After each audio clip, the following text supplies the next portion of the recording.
Assalamualaikum warahmatullahi wabarakatuh. Jumpa lagi bersama Agam Aska Nugraha Petualang Indonesia. Jangan lupa subscribe ya teman-teman. Kali ini kita akan menelisik sejarah kenapa para pejabat Padangak berani ke Masjid Menara Kudus. Gapura Kalacakra yang terdapat di Kompleks Menara Kudus dipercaya oleh banyak orang mampu melengsarkan pejabat yang melewatinya. Mitos ini muncul sepeninggal Sunan Kudus dan berkembang hingga saat ini. Hidayat, pengamat sejarah Kudus, menceritakan soal Gapura Kalacakra tersebut. Menurutnya, Gapura itu diyakini terdapat raja yang dibuat oleh Sunan Kudus.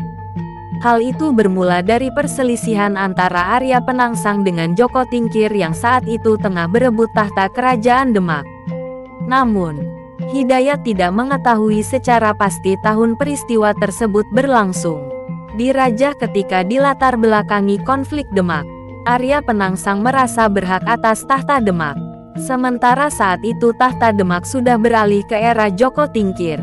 Ketua komunitas Lalana Walking Tour yang konsen terhadap isu sejarah ini menyebut, Sunan Kudus berupaya mendamaikan keduanya, yakni lewat Raja Kalacakra. Saat itu keduanya diminta untuk duduk di kursi yang telah disiapkan.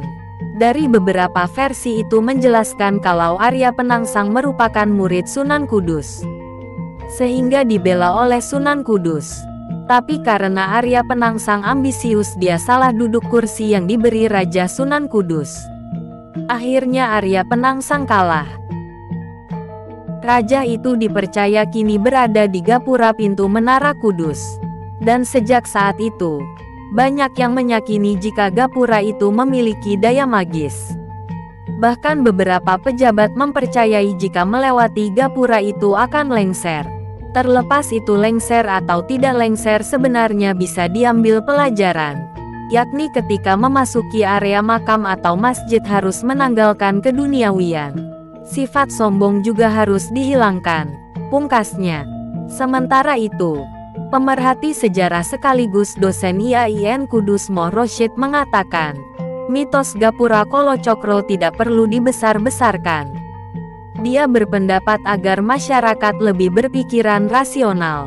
Itu sebenarnya mitos, tidak perlu dilestarikan. Karena menurut saya hal-hal yang irasional itu mengganggu akidah, ujarnya. Menurutnya, perihal ketakutan lengsernya pejabat juga tergantung dari kepercayaan pejabat itu sendiri. Moh Rosyid berpendapat pejabat seakan-akan ketakutan sendiri.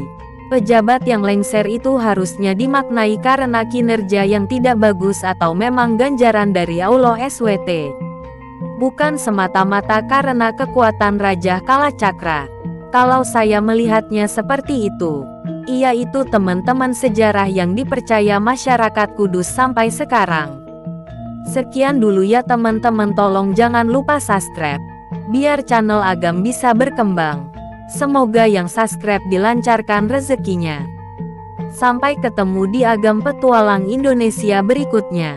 Wassalamualaikum warahmatullahi wabarakatuh.